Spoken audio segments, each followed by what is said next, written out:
Good morning, students. Myself Shivam Arora from Silver Bells, Mansur, Palampur.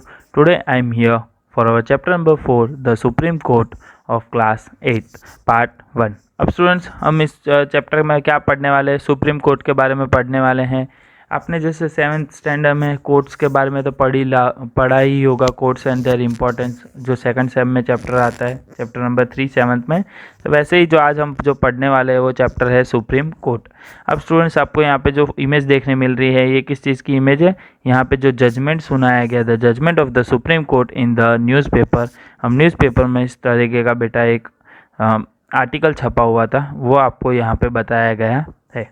Okay, अब उसके नीचे जो आपको एक एक्टिविटी दी गई है स्टूडेंट्स, जो आपको मैं एक्टिविटी दे रहा हूँ, जो आपको घर से ही करनी है इस टेक्स्ट बुक के अंदर, क्या है? Collect the cuttings of the judgement published in the newspaper and fill the table given below.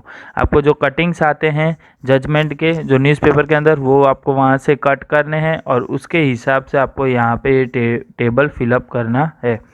सबसे पहले the name of the court, means कौन सी जजमेंट, मतलब मीन्स हाई कोर्ट ने दिया है, सुप्रीम कोर्ट ने दिया है, तालुका कोर्ट ने दिया है कि डिस्ट्रिक्ट कोर्ट ने दिया है डिसीजन, वो आपको यहाँ पे लिखना है। हु फिल द पेटिशन, उसका जो पेटिशन था वो किसने फिल किया है, वो उसके बारे में लिखना है। अगेन हुम्स, और किसके खिलाफ किया था, वो थिंग्स भी आपको यहाँ पे लिखनी है। और लास्ट में द जजमेंट वर्डिक्ट, अब जजमेंट का क्या वर्डिक्ट है वो चीज़ आपको यहाँ पे लिखनी है। अब here you must have notice the signification of the courts. अब यहाँ पे आपने सारी चीज़ देखी कि ये हमने जो 4 चीज़ थी वो क्या थे? सिग्निफिकेंस ऑफ कोर्ट्स थी। अब let us discuss the need of courts. अब नीड्स, कोर्ट को बेटा क्या क्या नीड्स चाहिए उसके बारे में आगे देखते हैं।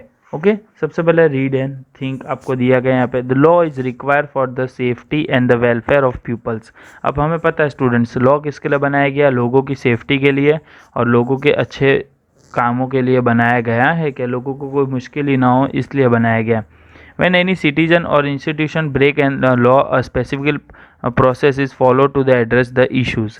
अब कोई भी बेटा सिटीजन हो या कोई इंस्टीट्यूशन, अगर वो कोई लॉ तोड़ता है तो उसके लिए एक स्पेसिफिक प्रोसेस हमने फॉलो करेगी, जो एड्रेस, जो आपको उस इशू के ऊपर सॉल्व करनी होती है। There is a hierarchy of a court to impact justice in our courts. अब हमारे जो कोर्ट की है वो कौन सी वे में? हायरार्ची ऑफ कोर्ट में से एक स्टेप बाय स्टेप थिंग्स है जो कोर्ट के अंदर फॉलो होती है, उसी के हिसाब से आपको अपना जो भी आप लॉ ब्रेक का करते हो, आपको फैसला वहीं से मिलता है कोर्ट में से। It start with the taluka court. सबसे पहले बेटा जो नीचे वाली कोर्ट आती है कौन सी आती है? Taluka court as the lowest court. सबसे लोएस्ट में लोएस्ट कोर्ट कौन सी है स्टूडेंट्स? तालुका कोर्ट है। उसके बाद कौन सी आती है? Succeed by the district court, और वो उसके ऊपर कौन सी आती है? डिस्ट्रिक्ट कोर्ट आती है। फिर उसके बाद आती है हाई कोर्ट, और उसके ऊपर सबसे लास्ट एट लास्ट जो मेन कोर्ट होती है वो कौन सी होती है? सुप्रीम कोर्ट होती है। टोटल स्टूडेंट्स हमारी 4 कोर्ट है, तालुका कोर्ट है, डिस्ट्रिक्ट कोर्ट है, हाई कोर्ट है और सुप्रीम कोर्ट है। The judiciary is the one of the most important organs of the government. अब जो जुडिशरी है, जो हमें पता है कि जो मेन इम्पॉर्टेंट उसका रोल है हमारे गवर्नमेंट के अंदर, क्योंकि उसका पूरा फैसला हमारा जो होता है मेन, वो जुडिशरी के हाथ में ही होता है। The judiciary is known the independent from the legislature and the executive. अब हमें पता है कि जो जुडिशरी है वो क्या है? फ्री इंडिपेंडेंट है, जो लेजिस्लेचर और एग्जीक्यूटिव है दोनों की तरफ से। उसको अगर जो ठीक लगेगा, जो सबूत उसके हाथ में आएंगे, उसको समझ में आएंगे, उसे वही वो फैसला लेगा। What does the independent judiciary mean? अब यहाँ पे आपको बताया कि स्टूडेंट जो इंडिपेंडेंट जुडिशरी मीन्स उसका मतलब क्या है? Is there any relationship between the court and your village? क्या उनका कोर्ट या विलेज से रिलेटेड है? क्या city and the supreme court located in Delhi? क्या जो सिटी है, जो सुप्रीम कोर्ट है, क्या वो दिल्ली में लोकेटेड है? वो you will get the answers this question in this chapter. आपको ये सारे क्वेश्चंस के आंसर से आपको बेटा इस चैप्टर में अंदर आपको मिल जाएंगे।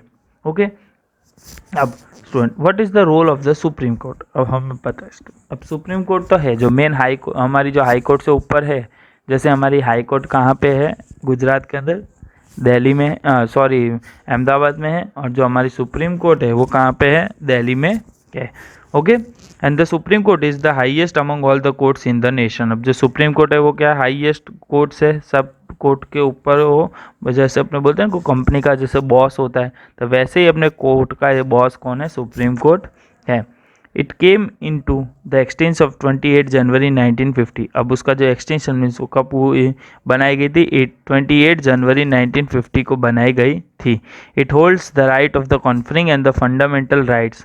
अब वो क्या चीज़ें करती है, एंड जो हमारा जो कॉन्स्टिट्यूशन जो ग्रांटेड जो थिंग्स है उसके अंडर जो भी फंडामेंटल राइट्स आते हैं वो सारी चीज़ के वो होल्ड करके रखती है, और उसके पास सारा राइट्स है कि वही चीज़ सारी वो कर सकते है supreme court. The citizens have the right to file an appeal directly in the Supreme Court if any of his her fundamental right has been violated। अब उसने बोला कि अगर कोई भी इंसान को कुछ भी अगर कोई प्रॉब्लम होती है तो वो डायरेक्टली क्या कर सकता है, सुप्रीम कोर्ट के अंदर अपील कर सकता है, अगर उसे कोई भी रोका जाएगा नहीं।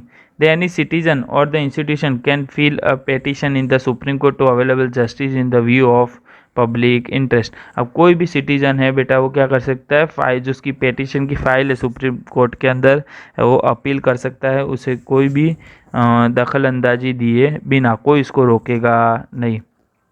This is known as the PIL, और इसे क्या बोलते हैं, PIL बोलते हैं, जैसे पब्लिक इंटरेस्ट लिटिगेशंस, इसे PIL का मतलब। Okay, the supreme court interprets the constitution and advise the president and the parliament in the same regards। अब वही जो सुप्रीम कोर्ट होता है वहाँ पे जो कॉन्स्टिट्यूशंस होते हैं, एडवाइजर्स होते हैं प्रेसिडेंट के, पार्लियामेंट के, उसी के सारे वो उसी के रिगार्ड्स में वहीं पे काम होते है।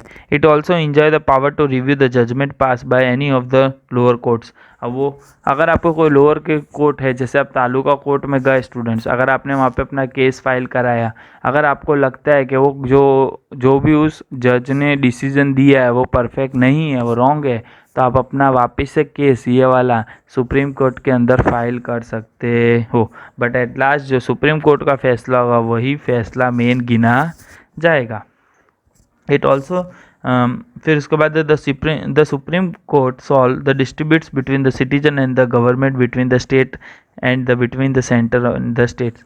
अब स्टूडेंट्स इसके अंदर क्या जो सुप्रीम कोर्ट्स है वो क्या करती है, मोस्टली सिटीजन और जो गवर्नमेंट के बीच के जो स्टेट्स है वो सारे के सारे बिटवीन के सेंटर एंड द स्टेट्स की चीज़ें संभालती है। To understand this let us the study the save Narmada movement of Gujarat. अब इसको ज़्यादा डिटेल में पढ़ने के लिए यहाँ पे हमें एग्जांपल एक दिए गए, सेव नर्मदा जो मूवमेंट हुई थी गुजरात के अंदर वो चीज़ बताई गई है। There was a protest against the increase the height of the Narmada dam above the 110 metres near Navagam. अब बेटा नवागाम के अंदर क्या हुआ, 110 मीटर से ऊपर जब इनने नर्मदा प्रोजेक्ट जब स्टार्ट किया डैम का, तब उनने 110 मीटर ऊपर का इसने किया था वहाँ पे जो उसकी वॉल होती वो डैम की हाइट की, बट उनने वहाँ पे क्या करा, लोगों ने वहाँ पे प्रोटेस्ट करा था इस चीज़ के लिए। The environmentalist the organization and the NGO from the Madhya Pradesh and the other region were fighting for the rights of tribals who would lose their lands and their habitat forever due to this project।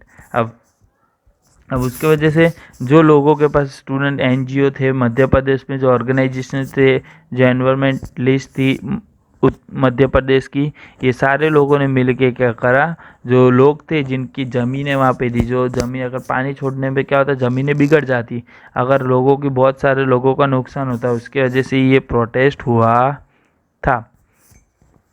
The Supreme Court passed the judgment on the 8th March 2006 to resolve the conflict between the two states। अब जो supreme court था उसने पास क्या करा, judgement 8 मार्च 2006 के अंदर ये पास करा था, और ये दोनों स्टेट्स के बीच की बातें जो भी होती थी उसके अंदर it started that it accordance with the rising population. और मोस्टली कब क्यों स्टार्ट करा गया, जो पॉपुलेशन हमारी अर्थ के ऊपर बढ़ रही है उसकी वजह से मेनली ये स्टार्ट करा गया है।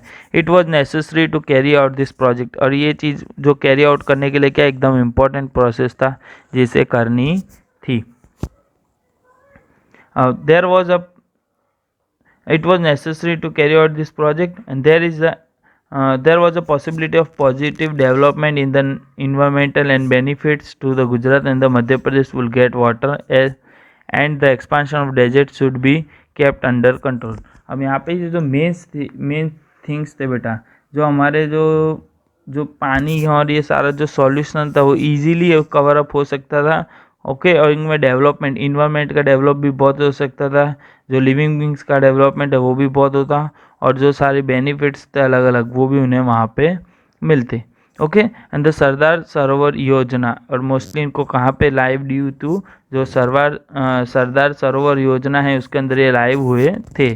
The arid area of the Rajasthan, Gujarat and the Madhya Pradesh would get water, और इसमें बेटा जो मेन राजस्थान, गुजरात और मध्य प्रदेश है उसको मेनली वाटर यहाँ पे मिलता। And would get water and the expansion of the desert could be kept under control, और उसके वजह से क्या था, जो डेजर्ट था वो भी अंडर कंट्रोल में आ जाता। Okay. And the proper rehabilitations of the tribunals affect by the project should be given the top priority and hence the fundamental right could be protect.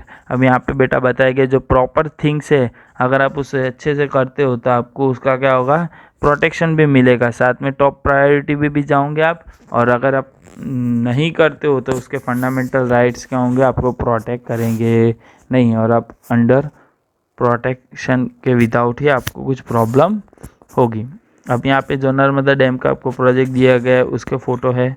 अब इसके बाद जो स्टूडेंट्स लास्ट एक्टिविटी में आपको दे रहा वो क्या है, filling the table given below with the judgement publish in the different newspaper. उसके अंदर क्या करना है, तो dispute between centre and state ये बताना है, जजमेंट उसका क्या आया था। फिर डिस्प्राइड बिटवीन टू स्टेट्स, उसका जजमेंट क्या आया था वो बताना है। तो डिस्प्राइड बिटवीन टू सिटीजन्स, और उसका जजमेंट क्या आया था वो बताना है।